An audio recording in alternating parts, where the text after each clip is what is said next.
Olá, estimados irmãos, vamos em nome do nosso amado Salvador Jesus e com o auxílio do Santo e Bom Espírito dar continuidade à nona lição com o título O Dever da Congregação. Estudamos hoje o segundo tópico, nesta segunda-feira, 21 de agosto, o título é Purificação. Portanto, a pergunta A.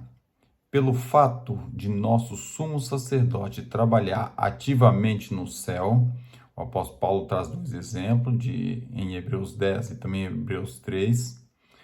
Então, pelo fato de ele trabalhar ativamente no céu, que tipo de pessoas são necessárias agora na terra?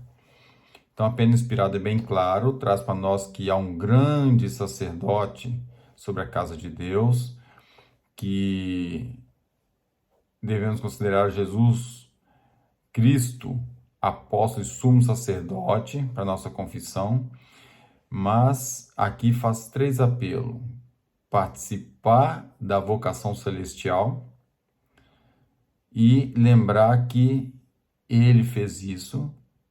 Jesus intercedeu por nós, deu por nós a sua vida, trouxe a graça para nós, para nos remir de toda iniquidade e purificar para si.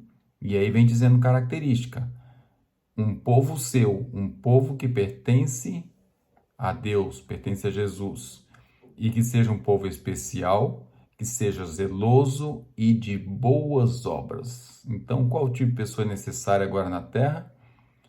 Que pertença a Jesus, que seja especial, zeloso e de boas obras. Mas para isso é necessário purificar o coração na graça de Cristo, da má consciência e lavar o corpo com água limpa, é o termo que o apóstolo Paulo trouxe.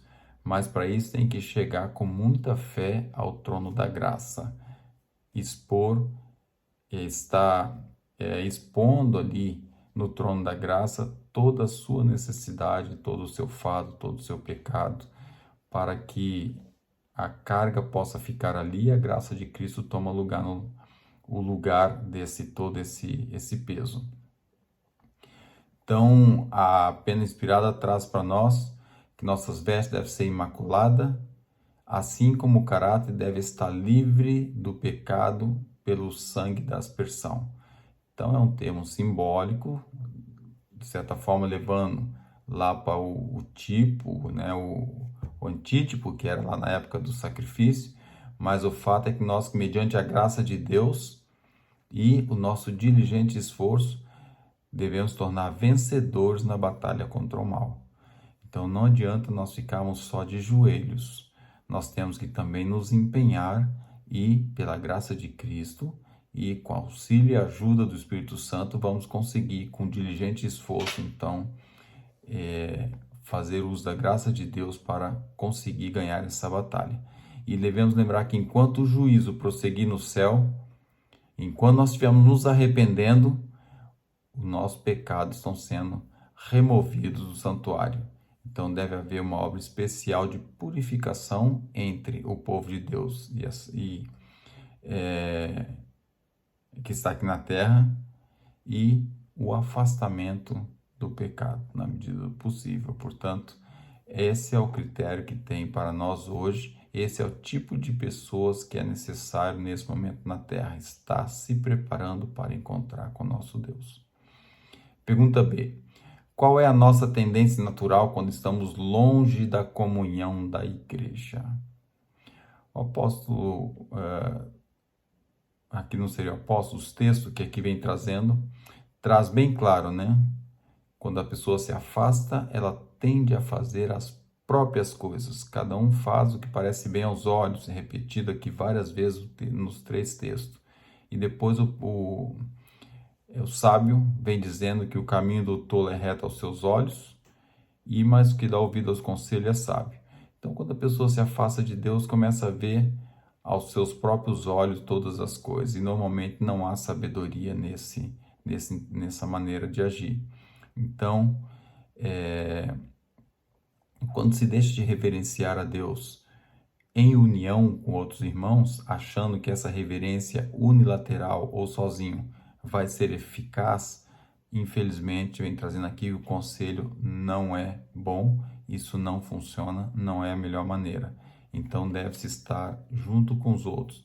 A pessoa sozinha tem tendência a tirar conclusões próprias, muitas vezes o afastamento de Deus leva a buscar em cisterna rotas. Eu costumo dizer cisterna rota, que nós temos uma fonte inesgotável no Espírito de Profecia e na Bíblia, e a pessoa vem buscar explicações de vários elementos que não são da nossa comunidade, que não têm a mesma fé que nós, que não praticam a mesma coisa que nós, e vai buscar nos eruditos, entre aspas, temas colocados por eles, explicações para confundir a mente, e daí sai com informações erradas, ou seja, absorve aquilo que não é certo.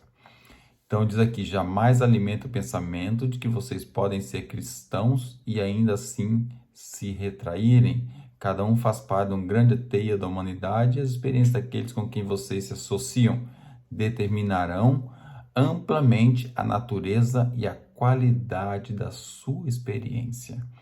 Então, se você, ao invés de associar com a Escritura Sagrada a fonte pura, a água viva,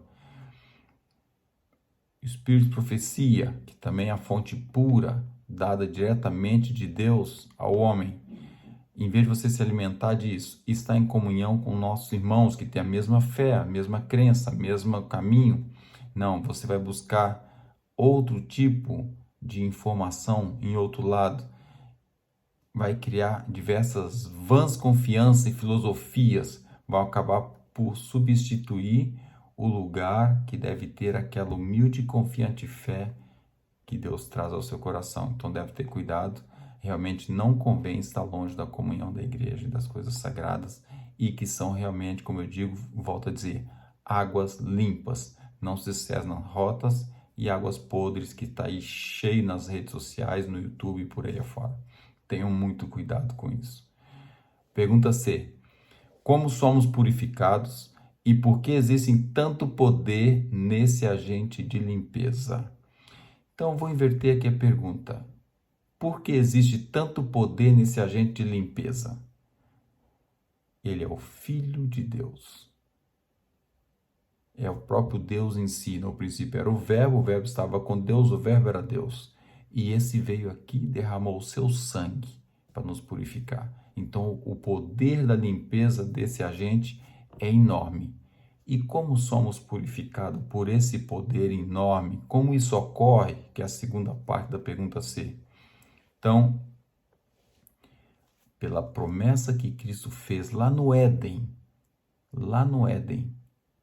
para Adão, pela primeira vez que ele pregou a justificação pela fé, esmagar a cabeça da serpente, ao mesmo tempo vai pisar o calcanhar, com o calcanhar vai pisar, vai esmagar a cabeça da serpente, e apesar dela ferir o calcanhar, vai ser esmagada a cabeça. Com essa promessa, então, já pela palavra e a promessa já estamos limpos, ou seja, basta agora a confiança. Então, Cristo veio, fez o seu trabalho, fez o seu papel, morreu, ressuscitou e agora temos acesso à graça. Portanto, somos purificados pela graça de Cristo. Isso é que traz para nós a poderosa arma ou poderoso produto de limpeza do nosso caráter, podemos dizer assim, né? Então, vem dizendo aqui, esses são, que é a promessa de Apocalipse, esses são os que vieram de grande tribulação, lavaram suas vestes no sangue, né, e branquearam suas vestes no sangue do Cordeiro. Então, isso é que nós precisamos fazer. Devemos lembrar que a perfeição, como vem trazendo a nota, o céu é algo perfeito. Tudo é feito em uma grande harmonia. Tudo funciona numa ordem que é uma coisa impressionante. A decência e a ordem que o apóstolo Paulo fala é no céu algo natural e é feito ali. E quem de respeitar a ordem ou a disciplina aqui na terra, quem não quiser enquadrar dentro dos planos divinos, dentro daquilo que você aprende, dentro daquilo que você aprendeu, se você não respeitar isso, vocês não vão ser admitidos no paraíso. Ou eu não vou ser admitido, nós não seremos admitidos no paraíso. Então devemos estar intimamente ligado uma coisa com a outra. E devemos lembrar de uma parte muito interessante. O que forma o nosso caráter? É o que eu faço hoje, repito amanhã, depois amanhã e vou repetidamente fazendo. Por isso é perigoso as más companhias. As más companhias, você convive com o que não é bom todos os dias, acaba fazendo igual. Se você tem boas companhias, você vai conviver com as pessoas que fazem boas companhias todos os dias, repete e acaba tendo uma formação boa de caráter. Então devemos determinar o nosso destino, ter cuidado para não determinar o nosso destino com uma má formação de caráter. Ter então boas influências e aprender numa fonte, como já falamos na pergunta passada, da água viva. Diz: quando Cristo vier, ele não mudará o caráter de ninguém. Por isso é que nos é concedido um precioso tempo de graça para que aproveitemos, visando a palavra de nossas vestes de caráter e o embranquecimento delas no sangue do Cordeiro. Remover as manchas do pecado exige trabalho de uma vida inteira. Não imagine você que vai ser fácil. E Jesus disse: nada vai ser fácil nesse mundo, tereis aflições. Tende bom ânimo, eu venci o mundo. Então vem dizendo, não vai ser fácil. Mas precisamos de esforços diários, renovados, para controlar e negar o próprio ego, ou o próprio eu. Devemos ter o cuidado, porque isso é que nos derruba, isso é que nos leva totalmente à ruína. Então, esse tópico de purificação traz para nós algumas lições concernente a lembrar do sumo sacerdote que temos, do sacrifício desse sumo sacerdote, da graça que foi dada através dele, da necessidade de buscar o alimento puro, a água pura para nos alimentar e não nos confundir com tantas heresias, com tantas coisas erradas. E, por último, livrar dessa tendência errada e natural que nós temos, purificando o nosso caráter através da graça de Cristo, diligentemente fazendo o possível para manter essa conduta a qual nos é dado através da lei de Deus, através dos princípios dados na palavra de Deus e no Espírito de Profecia, para que essa conduta possa levar a edificar o nosso caráter, que é a única coisa que vai ser levada aqui para o céu. Então, que Deus dessa graça nos abençoe para nos purificar e buscar a fonte da água vida para mantermos puro, que é o mais importante. Deus nos abençoe e dê sua graça para isso hoje e sempre. Amém.